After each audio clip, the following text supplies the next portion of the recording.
Hola a todos los amantes de la historia, bienvenidos a mi canal. Hoy les traigo la vida de Octavio Augusto. Él fue el primer y, según la mayoría de las versiones, el mayor emperador romano. Él fue un emperador que expandió el control de Roma por Egipto y otros lugares, y fue el mayor enemigo de la reina de Egipto, Cleopatra VII. Sin más demora, disfruta de su biografía.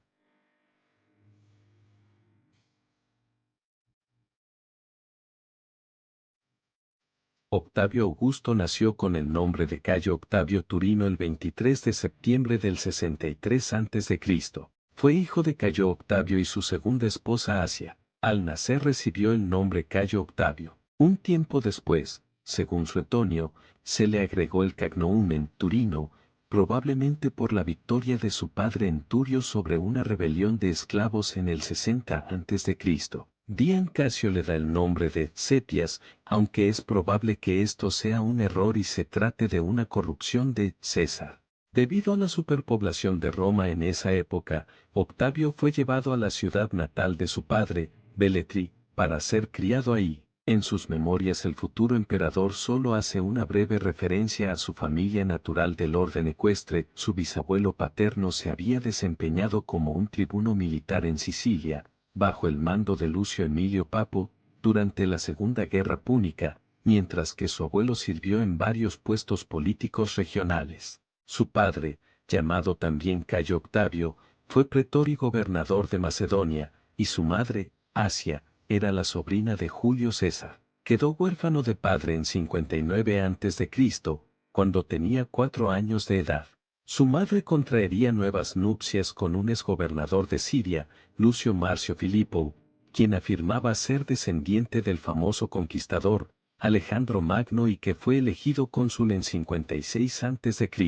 Contrario a lo que pudiera pensarse, Filipo nunca mostró mucho interés en el joven Octavio. Debido a lo anterior, Octavio fue criado por su abuela materna Julia la Menor. En 52 o 51 a.C., Julia la Menor falleció y Octavio fue el encargado de pronunciar el discurso fúnebre de su abuela. A partir de ese momento su madre y su padrastro asumieron un rol más activo en su educación. Se sabe que Filipo lo educó con una disciplina férrea en los años venideros. 4 años después, el joven fue investido con la toga viril, un año antes que la edad establecida para los demás jóvenes romanos, aspecto que demuestra su madurez prematura. El biógrafo Suetonio decía de él que poseía una rara belleza, tenía unos ojos vivos y brillantes, tenía dientes pequeños, blancos y desiguales, el cabello ligeramente rizado y algo rubio, las cejas juntas, las orejas medianas, la nariz aguileña y puntiaguda, la tez entre morena y blanca, corta estatura. Asimismo, un par de hechos evidenciaron su disponibilidad para asumir cargos y obligaciones a temprana edad. En 47 a.C., resultó elegido al Colegio de Pontífices y al año siguiente fue puesto a cargo de los Juegos griegos que se realizaron en honor al templo de Venus Genetri, construido por Julio César. De acuerdo con Nicolás de Damasco, Octavio deseaba unirse a las tropas de César para su campaña en África, pero abandonó el proyecto al oponerse su madre. En 46 a.C., cuando Asia le dio el deseado permiso para unirse a César en Hispania, Octavio cayó enfermo y no pudo viajar. Una vez recuperado, navegó hacia el frente pero naufragó. Tras llegar a la costa con algunos de sus compañeros, cruzó territorio hostil antes de llegar al campamento de César, algo que impresionó de manera considerable a su tío abuelo. El historiador Velleio Patérculo reportó que, después de eso, César permitió que el joven compartiera su carro. Al regresar a Roma, César depositó discretamente un Nuevo Testamento con las Vestels, nombrando a Octavio como el principal beneficiario. Octavio fue adoptado por su tío abuelo Julio César en el 44 a.C., y luego adoptó el nombre de Cayo Julio César. En el 27 a.C. el Senado le otorgó el título honorífico de Augusto y pasó a ser conocido como Cayo Julio César Augusto. Debido a los muchos nombres que recibió a lo largo de su vida, es habitual llamarlo Octavio cuando se hace referencia a los acontecimientos entre el 63 y el 44 a.C. Octavio cuando se hace referencia a los acontecimientos entre el 44 y el 27 a.C., y Augusto cuando se hace referencia a los acontecimientos desde el 27 a.C. hasta su muerte en el año el 14 después de Cristo. Sin embargo, cabe señalar que el propio Octavio, entre los años 44 y 27 a.C., nunca usó ese nombre, sino que optó por alinearse estrechamente con su tío abuelo llevando el mismo nombre, una decisión que provocó la famosa acusación de Marco Antonio, según recoge Cicerón: tú, muchacho, debes todo a tu nombre. Tras el asesinato de Julio César en marzo del 1944 a.C., Octavio se alió con Marco Antonio, pariente y amigo íntimo de César. Junto con otro partidario de César, Marco Emilio Lépido, Antonio y Octavio formaron el segundo triunvirato en octubre del 1943 a.C. Su primera tarea parece haber sido el asesinato sistemático de todos los rivales políticos y partidarios de los asesinos de César. Tanto los escritores antiguos como los modernos discuten cuál de los tres fue el principal responsable de los asesinatos. Algunos afirman que Octavio fue inocente y otros le atribuyen el mayor derramamiento de sangre. Tras limpiar Roma de la mala sangre de su oposición, el segundo triunvirato centró su atención en los asesinos de César. En la batalla de Filipos, en octubre del 1942 a.C., las fuerzas de Bruto y Casio fueron derrotadas por las del segundo triunvirato, lo que obligó a ambos asesinos a suicidarse.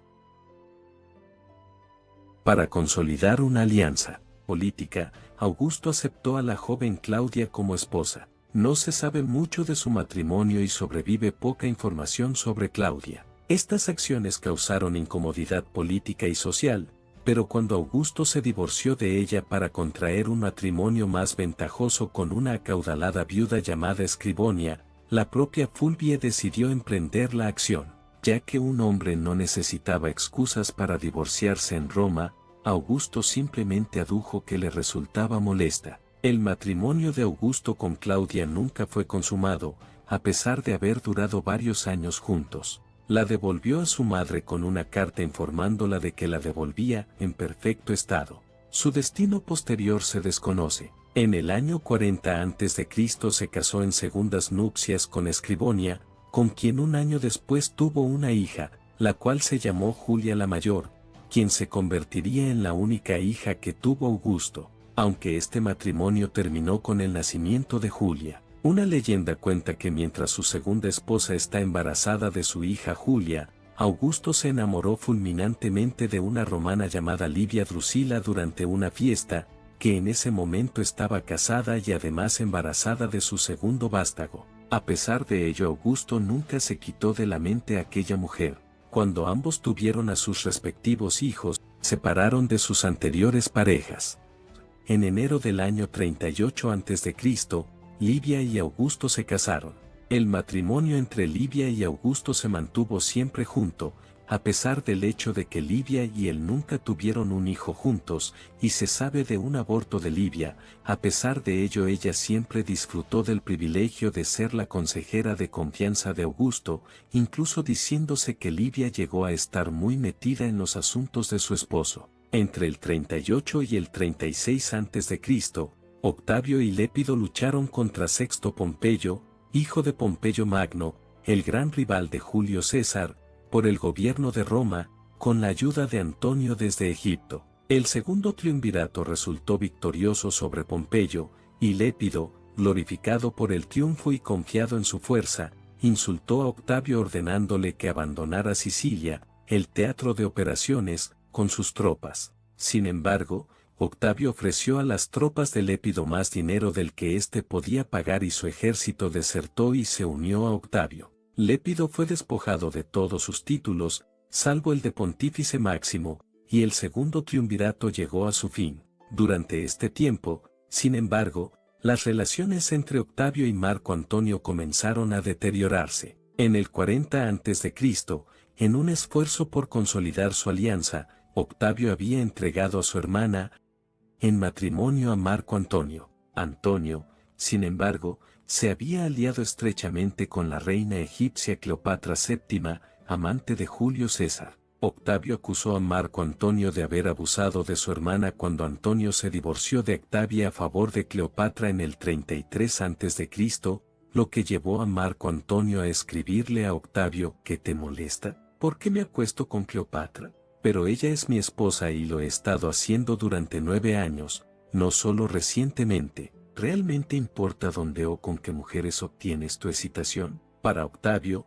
la conducta de Antonio en Oriente, tanto en privado como en lo político y lo militar, era intolerable. Obligó a las sacerdotisas del templo de Veste en Roma a entregar el testamento de Antonio y lo hizo leer en el Senado romano. El testamento otorgaba territorios romanos a los hijos de Antonio y contenía instrucciones para que se construyera un gran mausoleo en Alejandría para Antonio y Cleopatra, entre otras estipulaciones que, según Octavio, amenazaban la grandeza de Roma y tildaban a Antonio de renegado. Entre las peores ofensas de Marco Antonio estuvo su declaración de que Cesarión era el verdadero heredero de Julio César, no Octavio. El Senado revocó el consulado de Antonio y declaró la guerra a Cleopatra. En la batalla de Actium, el 2 de septiembre del 31 a.C., las fuerzas de Octavio, bajo el mando del general Marco Agripa, derrotaron a las fuerzas combinadas de Antonio y Cleopatra, las dispersaron. Muchas ya se habían pasado al lado de Octavio antes de la batalla, y persiguieron a los supervivientes hasta el 1 de agosto del 30 a.C., cuando, tras la pérdida de Alejandría, Antonio y Cleopatra se suicidaron. Y después enterró a Cleopatra y Marco Antonio en su respectiva tumba, la cual hasta el momento sigue sin ser descubierta.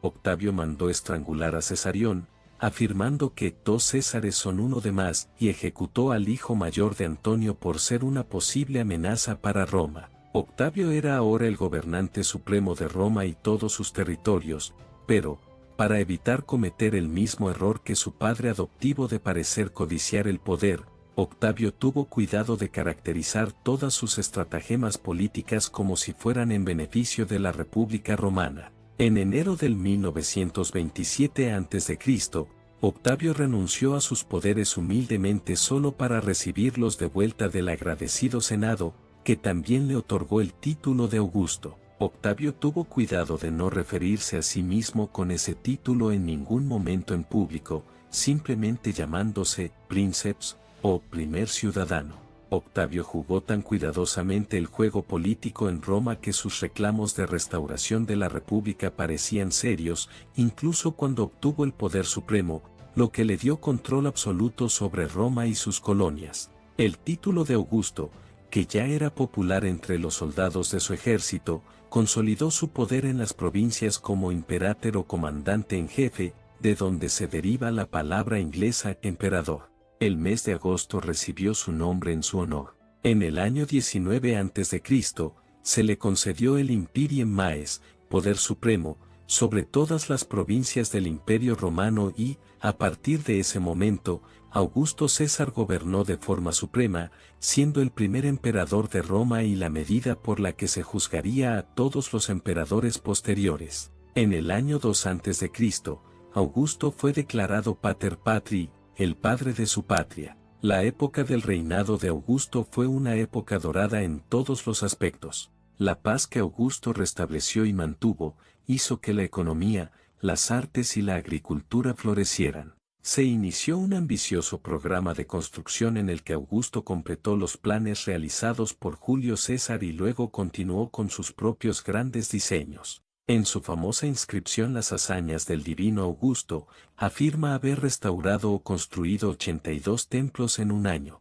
Los famosos baños públicos romanos fueron construidos bajo Augusto por su segundo al mando, Agripa, y el poeta Virgilio compuso su epopeya La Enade. Augusto se preocupó personalmente por las artes y fue mecenas personal de muchos artistas. Aprobó numerosas reformas radicales, así como leyes para mantener la estabilidad en el matrimonio y aumentar la tasa de natalidad en Roma, y legalizando el adulterio, ofreciendo incentivos fiscales a las familias con más de 3 hijos y penalizando los matrimonios sin hijos. El propio Augusto se adhirió tan estrictamente a sus leyes que desterró a su propia hija, Julia, y a su nieta, por adulterio. Augusto murió en Nola en el año 14 a.C. Sus últimas palabras oficiales fueron: encontré a Roma como una ciudad de arcilla, pero la dejé como una ciudad de mármol, lo que describe acertadamente los logros de Augusto durante su reinado como emperador.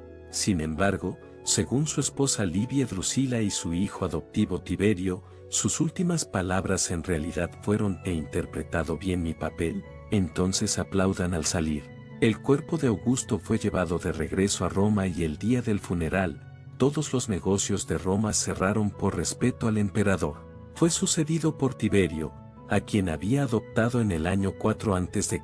y quien leyó el panegírico, junto con su propio hijo, Drusou, en el famoso y grandioso funeral de Augusto. El cuerpo del emperador fue incinerado y sus cenizas enterradas en su mausoleo. La muerte de Augusto fue lamentada como la pérdida de un gran gobernante de inmenso talento y visión, y fue proclamado un dios entre la multitud del panteón romano.